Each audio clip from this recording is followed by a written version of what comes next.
All right, ladies and gentlemen, I'm your host, Chris Crenshaw, and we are live from the 704 once again for episode 253 of the 815 Exchange. And well, UFC 316. Oh man. It was a lot of subbing going on. I mean, a lot of submission work going on. There was also some vicious KOs. We're going to kick off with that, but we also got to talk about the Stanley Cup Finals. We got to talk about Game 2 late night. All right, we're going to have to come back for that one, all right? Come back and record that because we got to get that Game 2 in for you after what Hali did in Game 1. I can't believe he keeps doing this. We'll see if he did it again. All right, when we talk about it for Game 2. Entertainment. I'm watching Arcane. Started that. We might even talk about Gossip Girl. And we've got, the Carter 6 and everything that happened and went wrong there. Roundup, we had the French Open conclude. Carlos and Yannick Sinner just put on one of the greatest matches I've ever seen in my life. We'll be talking about that. We've got Sabalenka versus Coco, part 2. Did Coco get her second? Did Arena get it done? We will talk about that.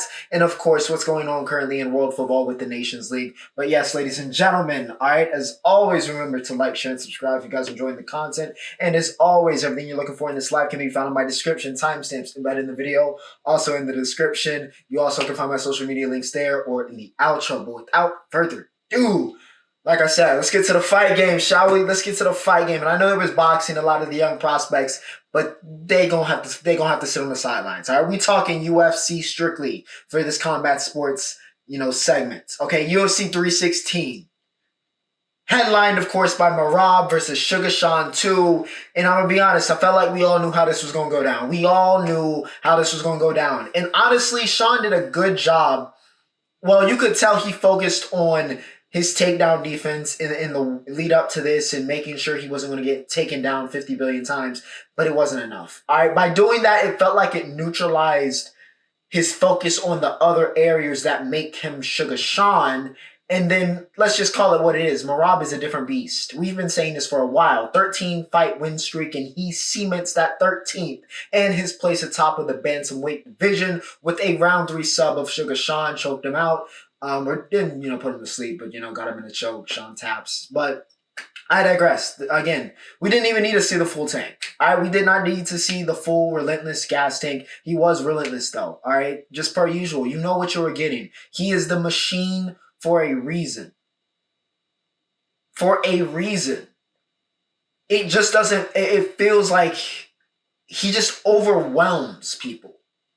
He overwhelms people. He overwhelms you with pressure and just everything he brings to the table as a fighter, and then you break.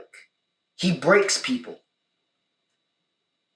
Almost in the same way, even though it was much different, that Khabib used to break people over time, Merab he breaks you.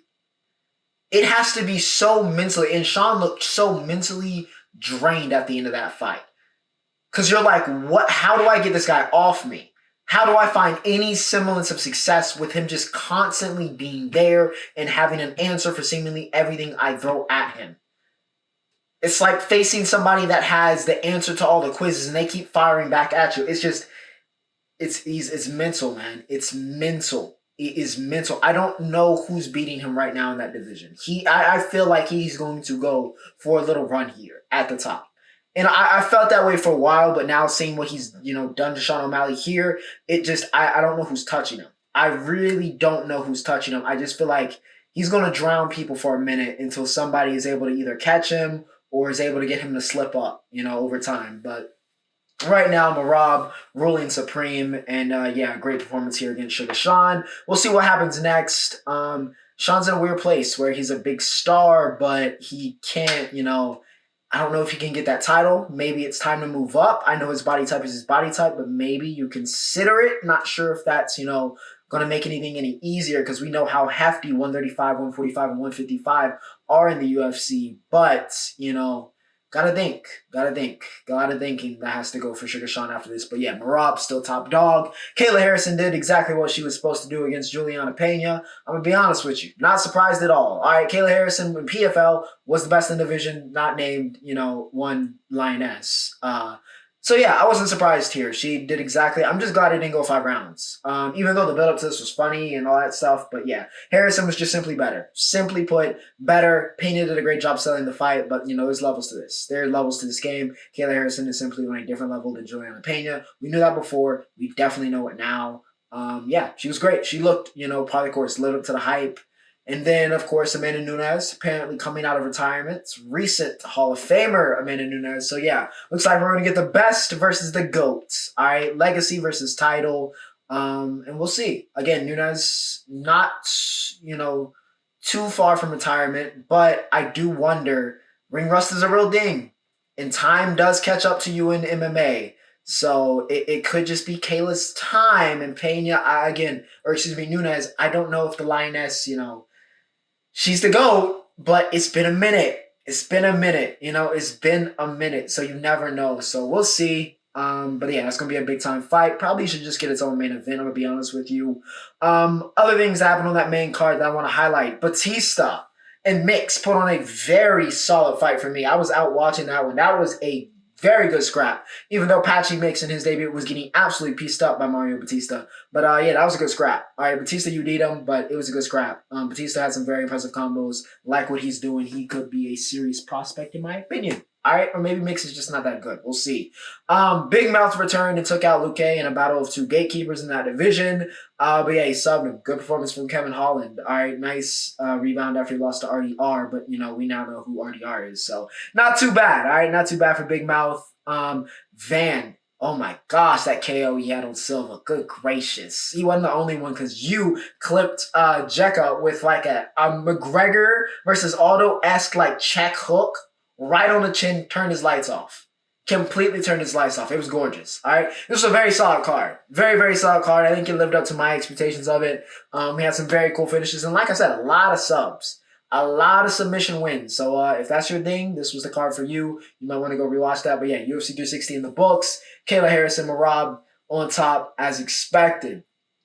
Let's talk about the NHL. Yes, not the NBA, not the entertainment. Let's talk about the NHL, all right? Because Game 2 is in the books. We've had the first two games of this series, and it's looking like it might be a classic, all right? Last week I told you I was excited for the prospect of this Panthers-Oilers series, and it has delivered. All right, Game 1, all Oilers, McJesus, and co. doing what they do.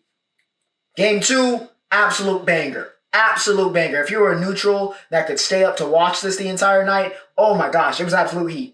It was absolute heat. Florida gets the win here in double OT, 5-4, quiets the Edmonton crowd, which was absolutely insane how loud they got for the Corey Perry goal, and then insane how quiet it was after Marchand scored that goal in overtime. Just complete silence. It was crazy. And then you could see that clip of his mother screaming, "Let's go, Bradley!" That was good stuff. That was good stuff. Good TV.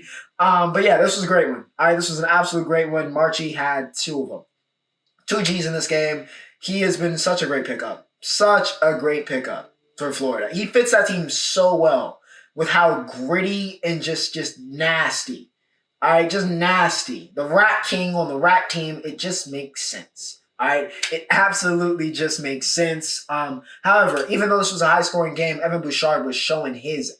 I'm not going to lie to you. He had a goal and 2 points, 3 points in this game, or 2 assists, should I say, 3 points in this game.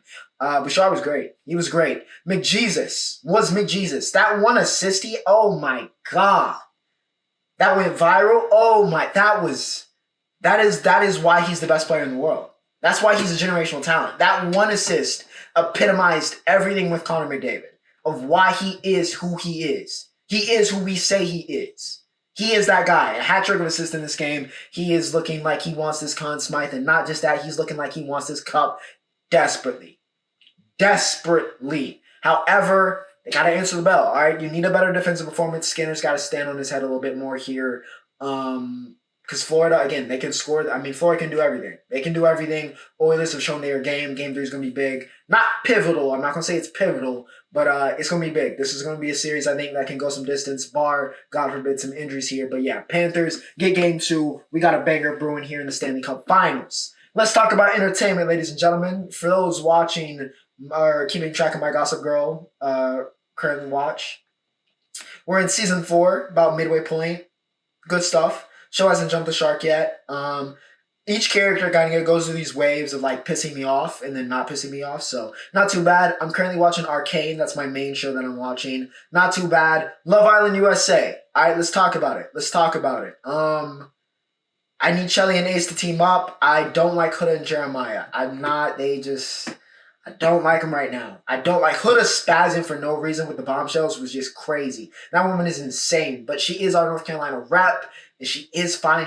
So I'm conflicted. I am conflicted. But this is looking like it's going to be a really good season so far. We got tonight actually. I'm recording this, of course, on Sunday. So tonight we have the recoupling. We'll see what happens. Somebody's probably going home, and I think it might be Sierra, which would be devastating because she's fine too, and I want to see her, Nick, and Bella do this whole like love triangle because it's good. It's good telly. All right, it's good telly. Love Island USA has completely snatched UK's chain. Let's keep it rolling. Let's talk about some good stuff here in music. All right.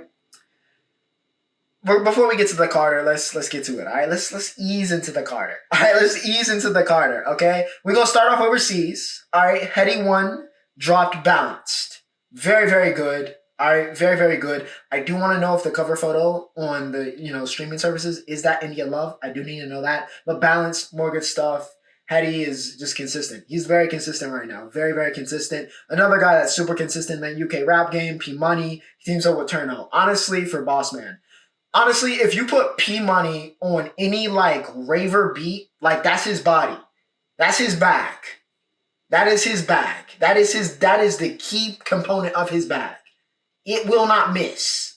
I've yet to hear, and I've heard him on with 50 different producers at this point doing rave beat, and he has not missed once, especially not in 2025. So yeah, keeps that going. If that's your, you want to get into that, here's a gateway. All right, Bossman, good stuff.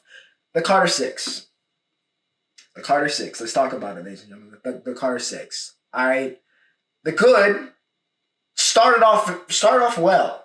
I heard a lot of early criticism. I was like, but it started off well. All right. Two of my favorite standouts that I'll highlight here. Hip Hop feat Big X, Sharks feat, which I didn't think Sharks was going to be any good. All right. I saw Jelly. I was like, but Jelly Roll did his thing, sounded good. And Big Sean may have the best verse on the entire project on that song.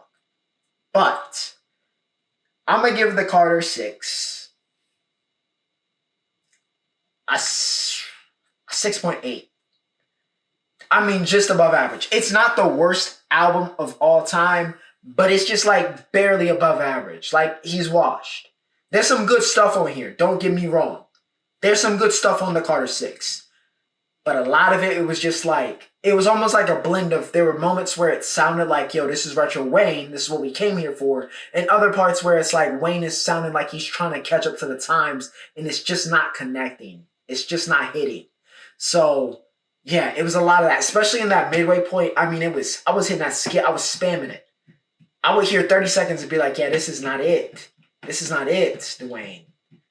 And I saw a lot of people, by the way, I want to address this because, there was a big, and I was part of that contingent of, having Wayne do the Super Bowl last year. The Super Bowl is not to perform your new album. The Super Bowl is it's like a career run through. Wayne would have been fine performing all of his old stuff in New Orleans at the Super Bowl. It wouldn't have been a problem. All right. It wasn't going to be, the Carter 6 showcase. I know that's the direction Kenny went, but I digress. But yeah, the Carter 6.8. It was okay. It wasn't, he's washed. All right. He's washed. Okay. He's washed. There's no other way to put it. I'm sorry. But yeah, Lil Wayne is washed. We knew this though. We knew he was washed. Okay, we knew this wasn't peak Wayne, but there was some good stuff on here. I really like the outro as well. So yeah, not the worst rap album of all time. Not even probably going to be the best rap album we hear all year. But it's not. From the line that the Carter series that this comes from, it's definitely not going to be, top 2, and it's definitely not going to be 2 or 1 or 3 or 4, probably not even 5. All right, I'm not going to lie to you, but that was entertainment for the week. And we are back. All right, we're back to talk about this NBA segment. All right, Game 2 is officially in the books, literally just finished like 20 minutes ago. And listen, it would have been great to talk about, Indy's up 2-0. They're pulling off the upset. But we'll take Game 1. I told you so. I'll take my told you so about Game 1. Okay, Hali pulled off some craziness. They made the comeback, yada yada yada. But game two was a classic OKC game that we've seen so many times this year. Shea went ballistic. Shea is on one. He is playing with something to prove. It very much so feels like he is playing with something to prove.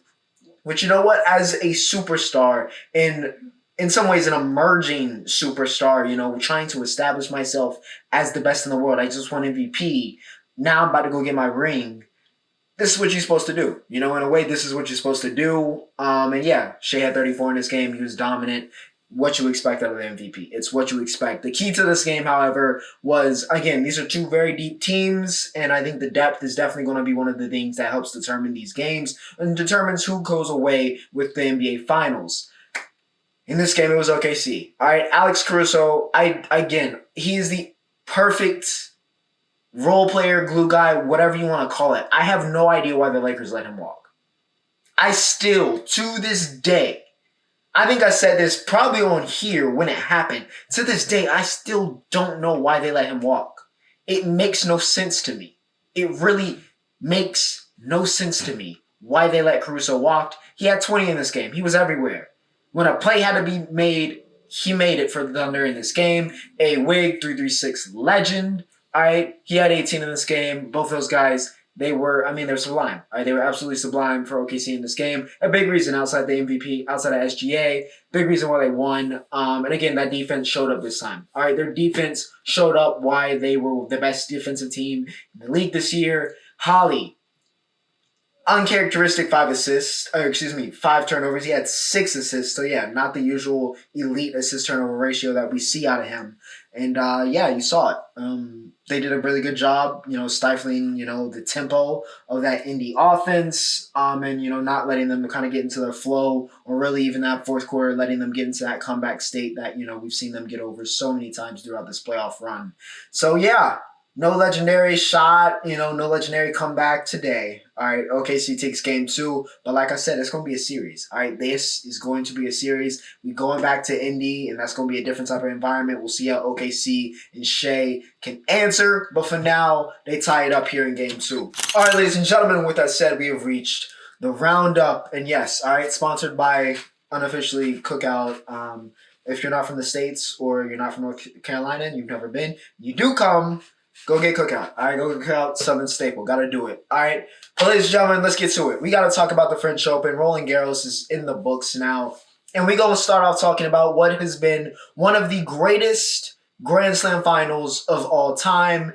And I dare say one of the best tennis matches I've ever witnessed. Okay? This was a matchup of such importance in the build-up, right? This is now, we are officially the 2 best young players in the world. Carlos Alcaraz, Jannik Sinner, have graduated in this past year to just the 2 best players in the year. Djokovic has finally started to come down as the last of the big 4, big 3, whatever you want to call it. And now the new era has begun. And this was the first of the rivalry that could define a generation in tennis. This was the first time they matched up in a Grand Slam. Sinner, of course, has been near unstoppable. Bar his suspension, he has been on fire, to put it lightly. The number 1 player in the world. However, Carlos Alcaraz has become the new king of clay. Won the French last year. He was the prodigy that started this whole wave. The leader of the generation. He is widely considered to be the best player in the world. So what was it going to be? We got the final we all wanted. What was it going to be? And ladies and gentlemen, this is the type of match that defines not just a generation, it defines a rivalry, it defines players. We got a 5-set epic. Carlos went down 2-0. Jannik was up, got one back, and then in the 4th set, saw not 1, not 2, not 3, but 3 championship points fall from his grasp as Carlitos, who is some type of a psychopath and just loves to play in the most highest pressure moments, is when he chooses to answer the bell. So he had to get the pressure on himself to lock in. but shows great mentality, fights through all 3 of those championship points, comes back, wins the set, sends us to a 5th. He goes up. Sinner slowly fights back. We go 5-5. Then Sinner goes up 6-5. I'm thinking dead in the water. Carlos gets it to a tiebreaker and then goes God mode. Plays some of the highest level tennis you will see anytime, anywhere, any place. Just absolutely unplayable. And he captures his 5th Grand Slam, matching, all right, literally the same exact age Nadal, his idol, was when he won his 5th. Same age Carlos is today. Crazy. But he gets his 5th, goes back-to-back at Roland Garros, first man since Rafa. And and just one of the greatest matches of all time. One of the greatest matches of all time. And it was the perfect epitome of the two right now.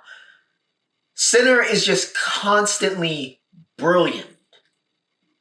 But Carlos seems to waver between being very good and then just completely unplayable. He currently has this level that just puts him where nobody can get to. He can go to this place with his play that nobody else can get to. Not even Yannick, as great and as awesome as he was.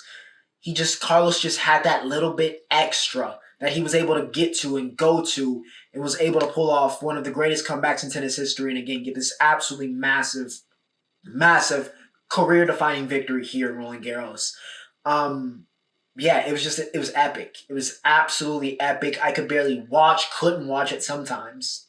It was just 5 hours, second longest Grand Slam final of all time. It was just absolutely insane. Go watch. Not saying you gotta watch all 5 hours, but when they drop whatever highlight reel or whatever, like little roundup, go watch. If this is the type of match that you'll get it. You'll understand the beauty of tennis, why people love this sport. Because of how good these two were, the impact, the moment, just the pageantry. This match had everything. But Carlos still leader of the generation. But, last year we talked about, is anybody going to come and step up to the plate and beat Carlos? Because Carlos is going to need somebody to keep pushing him to go to the levels we know Alcaraz can go to. Is there going to be another player in his generation that can answer that bell? And Sinner has proven with this match, even though he lost, even though he choked, quote unquote, he proved in this match, he's proven over this past 6 months that he is the guy. He is the guy. He is the other gem in this generation that's going to lead tennis forward, to carry the mantle. We like to talk a lot about the future in sports, but tennis has one of the brightest right now with Carlos and Yannick. So yeah, absolutely brilliant from Carlitos. Just never can count him out. He's the best, all right? He's the best in the world, but Sinner's not too far behind. An absolute classic Roland Garros final. Coco Gauff, all right? Coco goes and gets her first French Open, as she takes out Sabalenka, who, by the way, she came back from one set down. Did the same thing in her U.S. Open, by the way. She won against Sabalenka 2 years ago when he won her first major. So yeah, really cool bit of history there. Didn't really like Sab's comments after. I think she mentally crumbled in this one. You could see it in the play, but then she was just distraught in the aftermath of this. This one, for whatever reason, really, really hurt her. And and it's always rough for tennis because the losers always get interviewed after these Grand Slam losses, as devastating as they are. And, a lot of the time it shows off the classiness, the professionalism of these players. But, on occasion we get a scenario like here with Sab, and she's just talking. She's just talking, and she might not mean it. She went and issued an apology, but she says things that maybe she doesn't mean, that she's saying in the heat of the moment. So yeah, not her finest moment, but definitely one for Coco. She dug deep. All right, she's just relentless, absolutely relentless. She forces you into all these. Almost 70 unforced errors for Sab, which was more than she had the entire tournament combined. So, Coco, just a different beast. All right, she is definitely one of the ones in that generation. Do not count her out. She is one of them ones. All right, shout out to Coco, shout out to Carlitos. What a French Open, man. What a tournament. All right, what a tournament. Speaking of a great tournament, all right, it was a very thrilling NCAA softball championships season. Of course, with Oklahoma descending from godhood, it just opened it up for everybody else. And we had an all-Texas national championship, and it went to Game 3. And as great as Mrs. Nadri Kennedy was pitching by the way, best player in the sport. Also pitched every single inning up to what we're talking about in the College World Series. However, she ran out of gas. She absolutely ran out of gas. It was the one thing I was thinking about, even though softball is not as brutal on the arm as it is for baseball pitchers. But I was like, she's been great for all year. She's been great in the College World Series, but eventually I worry if she's going to hit that wall. And she hit that wall. Texas figured her out, ran up the score, and it was just too little too late for Texas Tech. Texas gets the national championship here, 10-4. Kevin on the opposite side rose to the occasion. All right, similar spot as Kennedy, but she had a little bit left. She had more left in the gas tank. All right, simply put, she had more left in the. And we've been talking about that a lot. Merab, Carlitos here just had more left in the gas tank, and Mia Scott also an absolute dog, winning the Natty and being a star, being an absolute superstar, which she's been all season. But here in the College World Series with one ACL, making the play she did, hitting a homer. Different breed. All right, different breed. Shout out to Mia, shout out to Kevon, and shout out to Texas. Hook 'em. All right, hook 'em. National champions. National champions. Nations League champions are Portugal. All right, Portugal gets it done here. 2-2, win into extra time. Then we win in the pins, and they get it done here 5-3. Neves with the winner and his first pin for Portugal. So, Ronaldo. Again, he's a goal, just the greatest pure goal scorer we've ever seen. Somehow, some way. It's a magnet to him. However, if I'm talking about a star in this game, ladies and gentlemen, it's got to be Nuno Mendes. It's got to be Nuno Mendes. Of course, he was tasked with facing the guy who is now the favorite, I guess, for Ballon d'Or potentially in Lamine Yamal. This was a very, very big matchup. If Yamal goes off in this game and wins, he's probably the favorite to win the entire award. Right? A lot of people were banking on that. However, this quickly turned into the Nuno Mendes game. Not only did he have a goal, he had an assist on Ronaldo and shut down Lamine Yamal. I mean, straight up little broed him. He little broed him. I'm not going to sit here and lie to you. Nuno Mendes little broed Yamal in this game. He did. This is the best left back in the world. And it's funny because I remember 2 years ago in that first season with PSG, he was still, I think, like 19. And he was going through some struggles. He was adjusting, and people had some questions on whether he could reach his potential. Well, ladies and gentlemen, 2 years later, yeah, he's that guy. He is that guy. At 22, he is that guy, the best left back in the world. He can shut down anybody with his athleticism and his marking ability, but he also contributes to the game offensively. It was huge for PSG throughout this past campaign. It was huge for Portugal in this game, obviously, with a goal and an assist he had. He was brilliant.